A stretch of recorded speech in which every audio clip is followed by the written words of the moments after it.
तो दोस्तों, एक और नया दिन और मैं बलजीत परमार हाजिर हूँ एक नई कहानी, एक नया किस्सा लेकर। आज आपको लेके चलेंगे मुंबई के साथ साथ कर्नाटका की तरफ। मैंगलोर, बेंगलोर, उडुपी, ये एरिया जहाँ से उस शख्स का बहुत तल्लुक़ रहा है। हालांकि एक ज़माने में वो 90 के दशक से मुंबई में बहुत एक्टिव था। छोटा राजन के साथ उसने बहुत काम किए, उसके बाद रवि पुजारी के साथ काम किए और इन बिटवीन छोटा शकील के साथ भी हाथ मिला लिया। हम बात कर रहे हैं यूसुफ बचकाना की। बड़ा अजीब नाम आपको लगा होगा, बचकाना, यूसुफ बचकाना। वैसे नाम तो उसका पूरा नाम जो घर वालों ने रखा था और जिस नाम से वो उसका जो ऑफिशियल रिकॉर्ड्स हैं सब, वो है यूसुफ सुलेमान कादरी। ये और इसका एक भाई रज़ाक, ये दोनों कर्नाटका के रहने वाले हैं और बचपन से कहें कि जवानी में पैर रखने से ही दोनों भाई क्राइम की दुनिया में उतर गए। इनके यार दोस्त उस इलाके के काफ़ी लोग जुर्म की दुनिया में शामिल हुए, तो इनके लिए बचना भी काफ़ी मुश्किल था। तो काफ़ी देर स्ट्रगल करने के बाद एक बड़ा नाम जो कर्नाटका की अंडरवर्ल्ड में गिना जाता था, मुथप्पा राय, बाद में वो सुधर भी गया। उसके बाद उसने क्राइम छोड़ भी दिया और अभी 1-2 साल पहले उसकी डेथ भी हो गई, देश छोड़ के दुबई भी भाग गया था। लंबी चौड़ी कहानी है मुथप्पा राय की, जो हमने आपको काफ़ी एपिसोड पहले सुनाई थी जब हमने कर्नाटका के 3-4 एपिसोड बनाए थे। उसमें मुथप्पा राय की पूरी कहानी एक्सप्लेन की गई थी। उसका ही एक जोड़ीदार था यूसुफ बचकाना। शायद बचकाना इसलिए नाम पड़ा होगा कि बच्चों जैसी हरकतें करता होगा एक ज़माने में, लेकिन बाद में जब बड़ा नाम हो गया तो नाम साथ में जुड़ गया, फिर उसको हटाना मुश्किल हो जाता है। तो पहले सबसे बड़ा क्राइम जो यूसुफ ने किया था कर्नाटका में, वो मुथप्पा राय के साथ में ही मिलके किया था। एक बहुत बड़ा बिल्डर था वहाँ का, सूबा राव, उसका मर्डर करवाया गया। उससे काफ़ी पैसा मांगा जा रहा था, उसने नहीं दिया। इसी तरह एक और बिल्डर था वहाँ पे, काफ़ी नामचीन, उस बिल्डर के ऑफिस पे भी अटैक किया गया, जहाँ पे उसकी एक रिसेप्शनिस्ट और एक लड़का वो मारे जाते हैं। वो अटैक भी यूसुफ बचकाना ने करवाया था। उस केस में, सूबा राव के मर्डर के केस में, और वो दो जो ऑफिस में काम करने वाले बेचारे वर्कर लोग थे जिनका कोई लेना देना नहीं था, बिल्डर के पास नौकरी करते थे, उनका मर्डर काफ़ी सनसनीखेज था, जिसकी वजह से यूसुफ बचकाना को काफ़ी नटोरियस माना जाने लगा कि अपना काम करने के लिए वो निर्दोष लोगों को भी जान की बलि चढ़ा सकता है। तो वहाँ से काम करते करते ये आदमी टच में आता है छोटा राजन के। अब छोटा राजन के साथ रवि पुजारी जुड़ा हुआ था। रवि पुजारी भी कर्नाटका का था। तो जब रवि पुजारी ने छोटा राजन के लिए काम करना शुरू किया तो उसने अपने साथ मिलाया यूसुफ बचकाना को, जो उसके इलाके का था, उसकी भाषा बोलता था और दोनों के एक दूसरे के साथ अच्छे रिलेशन थे। अब आपको मालूम है कि रवि पुजारी छोटा राजन के कहने पे एक्सटॉर्शन का मास्टर बन गया था। बहुत सारे फ़ोन कॉल करके बड़े बड़े लोगों से, फिल्म इंडस्ट्री के लोग, होटल मालिक, रेस्टोरेंट मालिक, इंडस्ट्रियलिस्ट, बिल्डर, इस किस्म के लोगों से एक्सटॉर्शन का पैसा वसूल किया करता था रवि पुजारी। उसके साथ मिलके उसका मेन जो आदमी एक्सिक्यूशनर, जो रवि पुजारी की दी गई धमकियों को अंजाम तक लेके जाता था, वो आदमी था यूसुफ बचकाना। और इसने रवि पुजारी के कहने पे, जब रवि पुजारी देश छोड़ के भागता है, छोटा राजन के साथ मिला होता है, कभी हांगकांग में, कभी सिंगापुर में, कभी बैंकॉक में, कभी मलेशिया में, कभी कहीं, तो वो रवि पुजारी जो फ़ोन करके लोगों को डराता था, वो जो नहीं मानते थे, पैसा नहीं देते थे, उनको शब्द सिखाने के लिए जो ग्राउंड वर्क करता था, जो उसको एक्सिक्यूशन करता था उसकी, वो यूसुफ बचकाना किया करता था। इसकी अंडरवर्ल्ड में कारगुजारी इसलिए ज़्यादा मशहूर है कि वो कहीं भी बैठ के अपना गैंग चला सकता है। बहुत साल जेल में था और कहते हैं कि बेंगलौर की एक जेल में रहते हुए भी उसने अंदर बैठ के 3-3, 4-4 फ़ोन अपने पास रखता था और वहीं से गाइड करके अपने लोगों को काम पे लगाता था। बहुत से केसेस को अंजाम उसने अपने जो मर्डर करवाए, एक्सटॉर्शन की, पैसा इकट्ठा किया, वो सब अंजाम उसने दिया जेल के अंदर बैठ के। बड़ी हैरानी की बात है, इतनी मिली भगत जेल अथॉरिटीज़ की क्रिमिनल्स के साथ वो यूसुफ बचकाना केस से काफ़ी सामने सही तरीके से आती है। तो इस आदमी ने जेल में बैठ के मुंबई के बिल्डर्स को धमकी देना शुरू किया। उनमें से एक बिल्डर था राजा राम मंजावकर। ये मंजावकर आदमी दहसर एरिया से एक दिन जा रहा था। उसके पहले जब उसको धमकियाँ मिल चुकी थी 3-4 बार, कभी 2 लाख दे दो, कभी 5 लाख दे दो। कहते हैं कि एक तो बार उसने पैसा दिया भी, लेकिन जब डिमांड बढ़ने लगी तो उसने देने से मना कर दिया। उसके बाद उसके ऊपर अटैक करने की जो पूरी प्लानिंग हुई वो जेल के अंदर बैठे यूसुफ बचकाना ने की। क्राइम ब्रांच के जो उस समय जो डीसीपी एसीपी हुआ करते थे, अंबादास पोटे, उन्होंने एक बार ये बताई थी पूरी वार्ता एक प्रेस कॉन्फ्रेंस में मीडिया को कि जिन 3 लोगों को राजा राम के ऊपर मुंबई में हमला करने के लिए भेजा गया था, वो तीनों लोग वहाँ को पूरी इंस्ट्रक्शन, हथियार और पैसा ये जेल से बैठ के मास्टरमाइंड किया था यूसुफ बचकाना ने।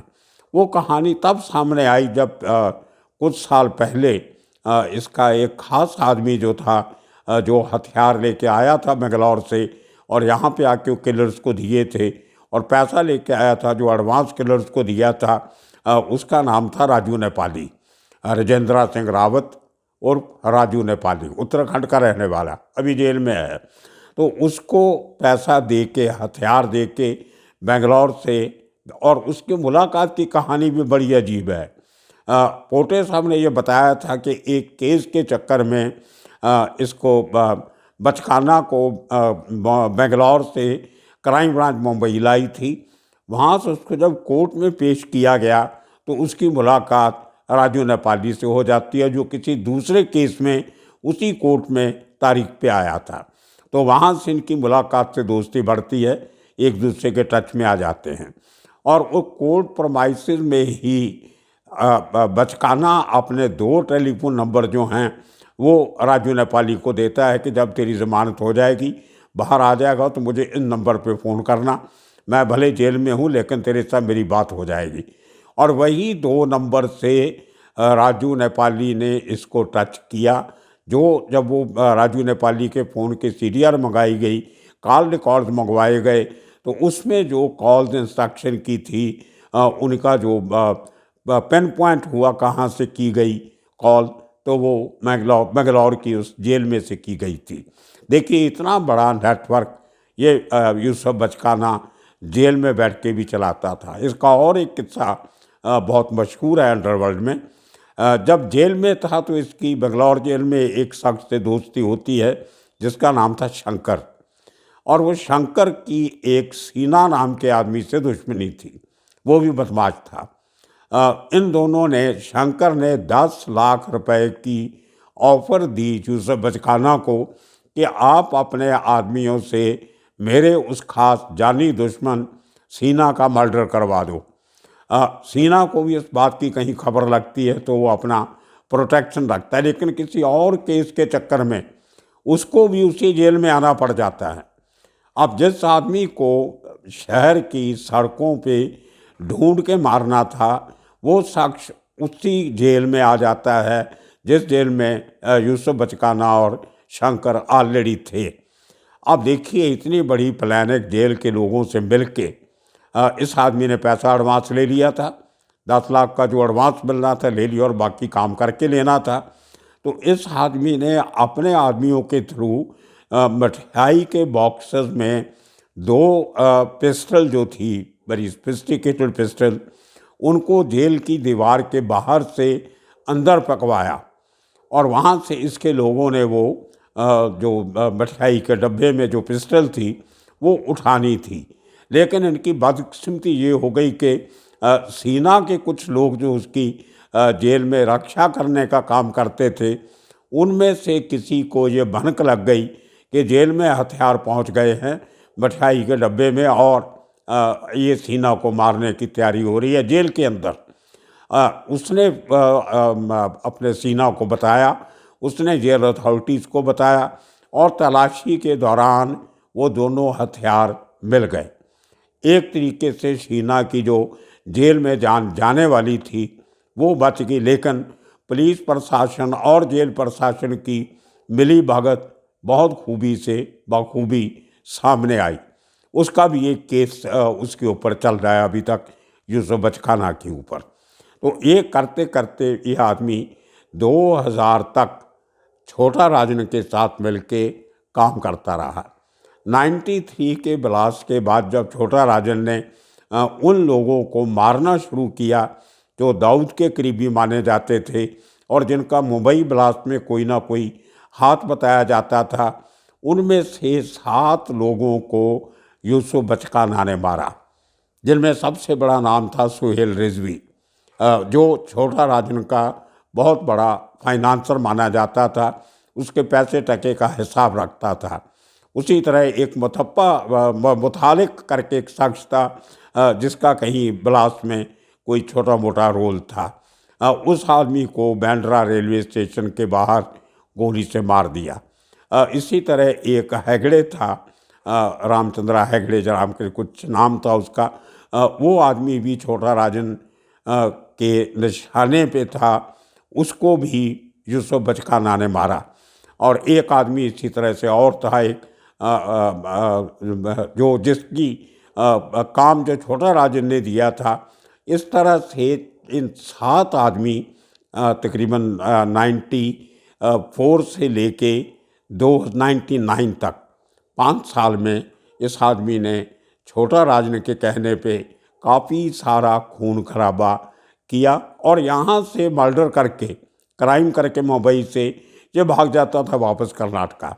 वहाँ से देखने में उसकी जो शक्ल है बहुत इनोसेंट फेस है उसका, चश्मा लगाता है, निगाह का गोल मटोल सा आदमी, क्रिमिनल लगता नहीं है देखने से, चिकना बाबू जैसा है, जिसको मुंबई की अंडरवर्ल्ड की भाषा में कहते हैं चिकना।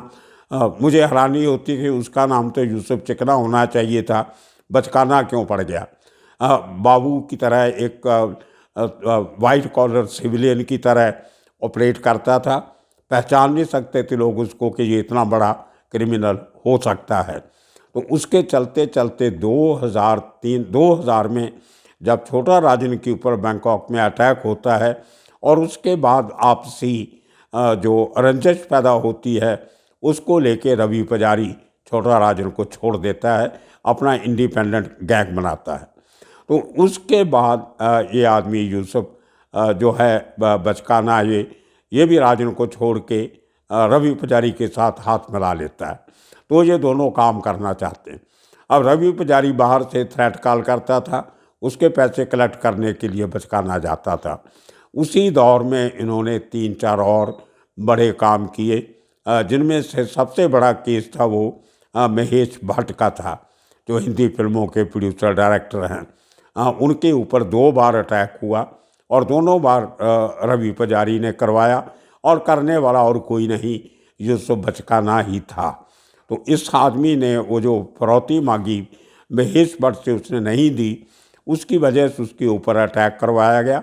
एक बार जो गुलमोहर रोड सांता क्रूज में ऑफिस है, वहाँ पे बम भी छोटा सा एक देसी क्रूड बम फेंका गया, गोलियाँ चलाई गई। इस तरह से वो केस में बहुत सालों तक यूसुफ बचखाना वांटेड रहा। उस केस में एक और आदमी भी पकड़ा था उन्होंने दशरथ करके, लेकिन बाद में मालूम पड़ा कि उसका इसमें कोई रोल नहीं था। लेकिन यूसुफ बचकाना के ऊपर वो केस चलता था और उसका केस में अभी पिछले साल ही मुंबई की क्राइम ब्रांच ने इसका ताबा जो है वो बेंगलौर की उस जेल से लिया है और इसकी इंटरोगेशन हो रही है। पिछले साल ही जब रवि पुजारी सेनेगल से पकड़ा जाता है और उसको रिपैट्रिएट करके भारत सरकार वापस लाती है, उसके साथ जो उसने रवि पुजारी ने जो अपने क्राइम की जो सूची बताई, जो स्टेटमेंट्स में बताया, उसको करबोरेट करने के लिए भी मुंबई पुलिस को यूसुफ बचकाना की ज़रूरत थी और उसको वहाँ से लाया गया और यहाँ पे उसका रिमांड लिया गया और जो बातें रवि पुजारी ने कही उनके साथ बैठा के तालमेल कायम किया गया कि कौन सी बात कहाँ तक सही है और कौन सी बात कहाँ तक गलत है।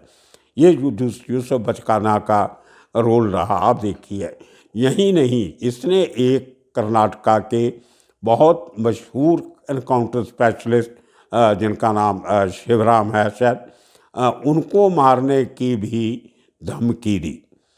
वो इसलिए कि जो जिसके मैंने भाई का जिक्र किया था रज़ाक का, उसको एक एनकाउंटर में शिवराम ने मारा था। शिवराम जो वहाँ पे उसको सेंट्रल क्राइम ब्रांच कहते हैं, तो उस एनकाउंटर में वो मारा गया। उसका बदला लेना चाहता है यूसुफ बचकाना। इसके भाई की रज़ाक की बीवी ने हाई कोर्ट तक केस चला कि ये फर्जी एनकाउंटर था और इसमें शिवराम की अरेस्ट होनी चाहिए। लेकिन उसी टाइम पे शिवराम को बहुत ज़बरदस्त सिक्योरिटी दी गई थी कर्नाटका सरकार की तरफ से, क्योंकि वहाँ पे एक नसरू भाई करके बहुत बड़ा क्रिमिनल था, उसका भी एनकाउंटर शिवराम ने किया था। तो नसरू के दो भाई थे, फजलू और एक और, वो भी जेल में थे, उसी जेल में जहाँ पे यूसुफ बचकाना था। तो वो लोगों ने पूरी जेल में बाकी कैदियों के सामने ये कसम खाई थी कि जब तक हम शिवराम को नहीं मार लेते, अपने भाई नसरू के एनकाउंटर का बदला नहीं ले लेते, तो हम अपने बाल नहीं कटवाएंगे। तो लंबे लंबे बाल उनके हो गए थे। उनका तीसरा एक भाई और भी था, नबी जहाँ जैबी उसका नाम था, वो उनके साथ नहीं था। पहले छोटा मोटा क्राइम वो भी करता था, नसरू का सबसे छोटा भाई, लेकिन बाद में उसने सब क्राइम की दुनिया छोड़ के ऑटो रिक्शा चलाना शुरू कर दिया था बेंगलौर की सड़कों पे। तो वो फजलू और उसका भाई भी शिवराम की तलाश में लगे हुए थे, लेकिन उसके पहले ही यूसुफ बचकाना को कई और केसेस में इसकी जो पेशी होती रहती है, कभी मुंबई में, कभी बेंगलौर में, कभी मैंगलोर में, कभी कहीं। तो इस किस्म के केसेस में उसको अभी तक पुलिस ने उलझा के रखा हुआ है और जो शिवराम की सिक्योरिटी अभी तक कायम है, क्योंकि उसको मालूम है कि यूसुफ बचकाना जेल के अंदर बैठ के भी कुछ भी अरेंज कर सकता है। तो ये कहानी थी उस यूसुफ बचकाना की जो एक समय छोटा राजन से लेके रवि पुजारी तक काम करता रहा। अब देखिए, उसने जैसे कहते हैं इनका कोई दीन ईमान नहीं होता क्रिमिनल का। कुछ साल पहले जब रवि पुजारी भी भागा हुआ था, कोई फाइनेंशियल तकलीफ में होगा, तो यूसुफ बचकाना की बेटी की शादी थी। ये जेल में था, इसको पैसा चाहिए था, तो इसने छोटा शकील के साथ राब्ता करके अपनी बेटी की शादी के लिए कुछ पैसा छोटा शकील से भी ले लिया। शायद ये उसको भरोसा दिया होगा कि आपके जो कुछ काम कर्नाटका में होंगे, जब मुंबई में होंगे, वो मेरे से आप करवा लेना, मैं कर दूंगा, लेकिन अभी मुझे पैसे की ज़रूरत है। तो इस तरीके से यूसुफ बचकाना की ये कहानी, आज के दिन में वो सूबा राव के केस में पूरी उम्र कैद जो होती है, पूरी उम्र तक काटने वाली कैद, वो काट रहा है और मुथप्पा राय उस केस में बरी हो गया था। तो ये आदमी उस केस में अभी जेल में है। डिफरेंट स्टेट्स में, गुजरात में भी इसका 2 केसेस हैं जो किसी आदमी को फरौती के लिए मारा था। तो वो कोर्ट कचहरी के चक्कर में यूसुफ बचकाना आज तक बिजी है और आखिर तक जेल में रहेगा। तो ये कहानी थी यूसुफ बचकाना की। आने वाले दिनों में और किस्से कहानियाँ लेके फिर हाज़िर होंगे। तब तक के लिए आप सबका शुक्रिया। धन्यवाद।